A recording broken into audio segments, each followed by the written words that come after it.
মানে বাবারা যদি তার মেয়েকে ভালো করে সুশিক্ষা দিয়ে তাকে যদি নিকাহ করিয়ে দেয় তাহলে সেই বাবার জান্নাতের বাসিরাত দেওয়া হবে।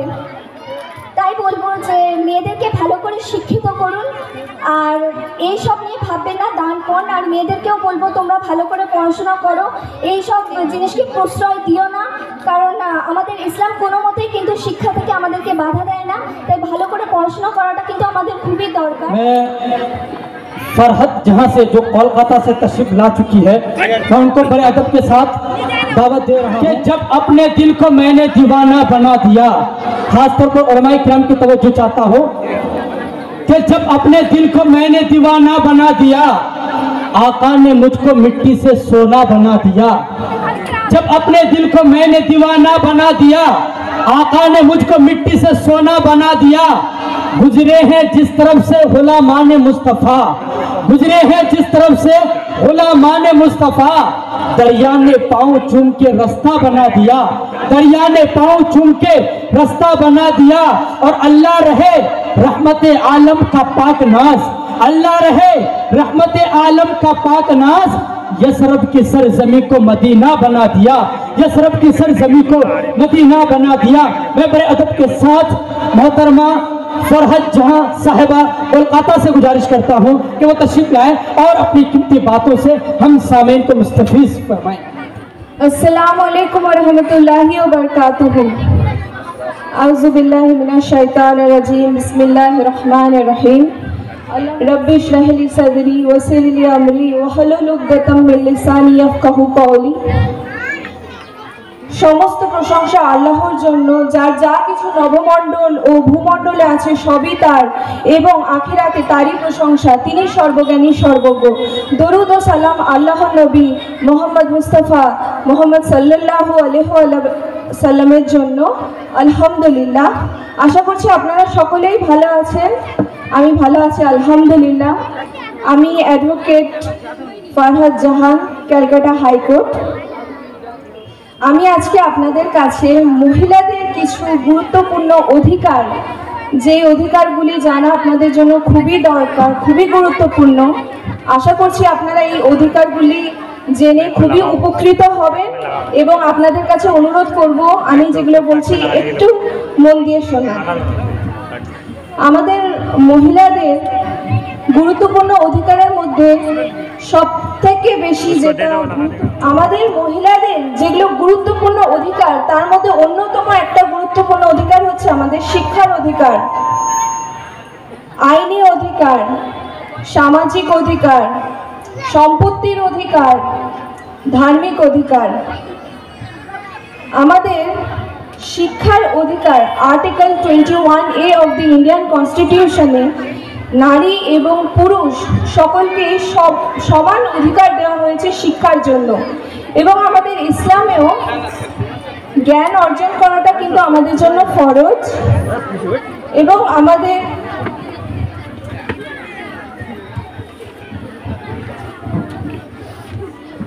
নবী মুহাম্মদ সাল্লাল্লাহু আলাইহি সাল্লাম বলেছেন, তলাবুল ইলমি ফরিদাতুন আলা কুল্লি মুসলিমিন। জ্ঞান অর্জন করাটা কিন্তু আমাদের সমস্ত মুসলমানদের জন্য কিন্তু ফরজ। তাই একটা কথা বলবো, আমরা যে কোনো ফিল্ডেই থাকি না কেন, আমরা doctor, engineer, teacher, professor, advocate, আমরা যে কোনো প্রফেশনেই থাকি না কেন, আমাদেরকে ইসলামকে বুকে ধারণ করে চলতে হবে। তাই আমি আমার সমস্ত মা বোনেদেরকে বলতে চাইবো, আমরা আমাদের হিজাব পর্দা মেনটেন করে কিন্তু যে কোনো ফিল্ড থেকে আমরা আমাদের শিক্ষা আমরা গ্রহণ করতে পারি। আমরা আমাদের দায়রায় থেকে, আমাদের পর্দার মধ্যে থেকে যে কোনো ফিল্ডে গিয়ে আমরা জ্ঞান অর্জন করতে পারি। কারণ জ্ঞান অর্জন করাটা আমাদের আইনেও যেরকম আমাদের অধিকার, সেরকম আমাদের ইসলামও কিন্তু কোনো দিক থেকে আমাদের মেয়েদেরকে জ্ঞানের জন্য বাধা দেয় না। আমাদের পর্দা কিন্তু কোনো দিক থেকে আমাদের বাধা দেয় না। অনেকের ভুল ধারণা আছে, অনেকে জিজ্ঞাসা করে যে পর্দা করে আপনি কোর্টে গিয়ে কি করে, আপনি হিজাব মেনটেন করে কি করে আপনি মানে কোর্টে যাচ্ছেন, যাচ্ছেন, পর্দা করে কি করে যাচ্ছেন। কিন্তু না, এটা ভুল ধারণা। আমরা আমাদের হিজাব পর্দা মেনটেন করে কিন্তু যে কোনো জায়গায় গিয়ে আমরা জ্ঞান অর্জন করতে পারি। আর বলবো যেটা সমাজের সব থেকে মানে কলুষিত প্রথা, যেটা আমাদেরকে সবাইকে বুঝতে হবে এবং সবাইকে নিয়ে এই প্রথাটা সরাতে হবে, সেটা হচ্ছে ডাউরি সিস্টেম, যেটা আমাদের এখানকার প্রচলিত ভাষায় দান বলা হয়। যে কি দান নিচ্ছ, তুমি তো ডক্টর, তুমি তো ইঞ্জিনিয়ার, তুমি গাড়ি নিবে না তো কে নেবে গাড়ি? আর তুমি এই যে দান নেওয়া, এই প্রথাটা কিন্তু আমাদেরকে, মা বোনদেরকে সকলকেই বলবো যে এই দান প্রথাটা কিন্তু আমাদের আইনেও কিন্তু এটা ইললিগাল। ডাউরি 304B অফ IPC-তে আমাদেরকে এটা ইললিগাল করা হয়েছে। দান দেওয়া এবং নেওয়া দুটোই কিন্তু ইললিগাল, এবং আমাদের ইসলামে এরকম কোনো প্রথা নেই। উল্টে আমাদের মেয়েদের কিন্তু অধিকার হয়েছে হক মেহের নেওয়ার। বিয়ের সময় কিন্তু আমরা মেহের নিয়ে কিন্তু আমাদের অধিকার রয়েছে মেয়েদের হক মেহের নেওয়ার, মেহের নিয়ে। উল্টে আমাদের সমাজে কি চলছে, দান নেওয়ার প্রথাটা, এই প্রথাটা কিন্তু আমাদেরকে সকলকে মিলে এই প্রথাটা সরাতে হবে এবং এটার জন্য ফাইট করতে হবে। তাই বলবো এই ডাউরি প্রথাটাকে আপনারা বয়কট করুন, এবং কেউ যদি আপনাদের কাছে দান নিয়ে যদি কেউ আপনার মেয়েকে নিয়ে যেতে চায়, প্রথমে তাকে বয়কট করুন, কারণ এরা হচ্ছে মডার্ন ভিখারি। এইসব ভিখারিকে দিয়ে আপনারা আপনাদের মেয়েদের জীবনকে নষ্ট করবেন না। যে মানুষ প্রথমেই আপনার কাছে ভিক্ষা চাইছে, সে কি করে আপনার মেয়েকে সুখী রাখতে পারে? তাই সবার কাছে আমার অনুরোধ যে দয়া করে এই প্রথাটাকে সরান এবং কোনো মতেই এই প্রথাটাকে প্রশ্রয় দেবেন না। আমাদের সকলকে এই প্রথাটাকে সরাতে হবে। আমাদের ইসলামে আমাদের নবীজি কি বলেছিলেন, আমাদের বিয়ে করো সিম্পল সাদা ভাবে। যে বিয়েটা সিম্পল ভাবে হয় সেই বিয়েতে কিন্তু বরকত বেশি। কিন্তু আমরা আজকে সমাজে কি দেখছি, কিভাবে মেয়েরা আমাদের সমাজে যে বিয়েটা হচ্ছে কিরকম ভাবে হচ্ছে দেখছেন তো। আমরা নিজেদেরকে মুসলিম বলে কিন্তু আদৌ কি আমরা আমাদের নবীজির কথা মতো চলছি কি? কিভাবে মেহেন্দির ফাংশন, হলুদের ফাংশন, এই ফাংশন ওই ফাংশন, না, এসব করবেন না। আপনারা বিয়ে সিম্পল সাদাভাবে করুন। যে বিয়ে সিম্পল হয়, আমাদের নবীজি বলেছেন সেই বিয়েতে বরকত বেশি। আর বলতে চাইবো যে আমাদের মেয়েরা যখন কোনো বাড়িতে প্রথম কন্যা সন্তান জন্ম নেয়, তখন সকলের মুখ ভার হয়ে যায় যে বাবা আমি কি করব।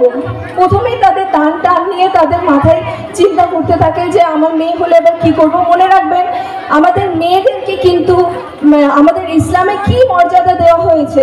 একটা মেয়ে যদি প্রথম একটা বাড়িতে যদি একটা প্রথম কন্যা সন্তান জন্মগ্রহণ করেন, সেই বাড়িতে বরকত বেশি। এবং আমাদের ইসলামে বলা হয়েছে যে কোনো বাবারা যদি তার মেয়েকে ভালো করে সুশিক্ষা দিয়ে তাকে যদি নিকাহ করিয়ে দেয়, তাহলে সেই বাবার জান্নাতের বাসিরাত দেওয়া হবে। তাই বলবো যে মেয়েদেরকে ভালো করে শিক্ষিত করুন, আর এইসব নিয়ে ভাববেন না দান পণ। আর মেয়েদেরকেও বলবো তোমরা ভালো করে পড়াশোনা করো, এইসব জিনিসকে প্রশ্রয় দিও না, কারণ আমাদের ইসলাম কোনো মতেই কিন্তু শিক্ষা থেকে আমাদেরকে বাধা দেয় না। তাই ভালো করে পড়াশোনা করাটা কিন্তু আমাদের খুবই দরকার। আর বলবো যে আমাদের মেয়েদেরকে কত বড় দরজা দেওয়া হয়েছে আমাদের ইসলামে, যে একটা মায়ের পায়ের নিচে জান্নাত। এবং আরেকটা জিনিস বলবো যে একটা পুরুষের যদি ক্যারেক্টার সার্টিফিকেট নেওয়া হয়, তাহলে কিন্তু তার স্ত্রীর কাছ থেকে সেই সার্টিফিকেটটা নেওয়া উচিত। সেই পুরুষ যদি উত্তম পুরুষ না মধ্যম পুরুষ, সে কিরকম পুরুষ, সেই সার্টিফিকেটটা কিন্তু একমাত্র তার স্ত্রী দিতে পারবে। সেই জন্য আমি বলবো পুরুষদের ক্ষেত্রে বিশেষ করে সূরা নিসা আয়াত 19 বলা হয়েছে, হে ঈমানদারগণ, জোরপূর্বক নারীদের ওয়ারিশ হওয়া তোমাদের জন্য বৈধ নয়, আর তাদেরকে দেওয়া মাল হতে কিছু উসুল করে নেওয়ার উদ্দেশ্যে তাদের সঙ্গে। এবং আমাকে সবসময় সাহস দিয়েছেন যে কিভাবে সমাজে চলবো এবং সমাজের জন্য কিভাবে আমরা কি করতে পারি, সে নিয়ে সবসময় থিঙ্কিং করেন। আমি তার ওয়াইফ হিসাবে বলছি না, আমি একজন অ্যাডভোকেট হিসাবে বলছি যে তিনি এই সমাজের জন্য খুবই ভাবেন, খুবই চিন্তা করেন। তাই ডেভেলপমেন্ট আসবে আশা করছি ইনশাআল্লাহ। আর এটাই বলবো আমাদের মা বোন ভাই, আমার ভাই বোন মা সকলকে এটা বলবো যে তোমরা পড়াশোনার পাশাপাশি আমাদের দ্বীন ইসলামকে নিয়েও ভাবো, এবং এটাই ভাবো যে আমাদের আখিরাতে কোথায় যেতে হবে এবং আমরা দুনিয়ায় কি কারণে এসেছি, কারণ আলটিমেট আমাদেরকে একদিন তো ফিরতে হবে।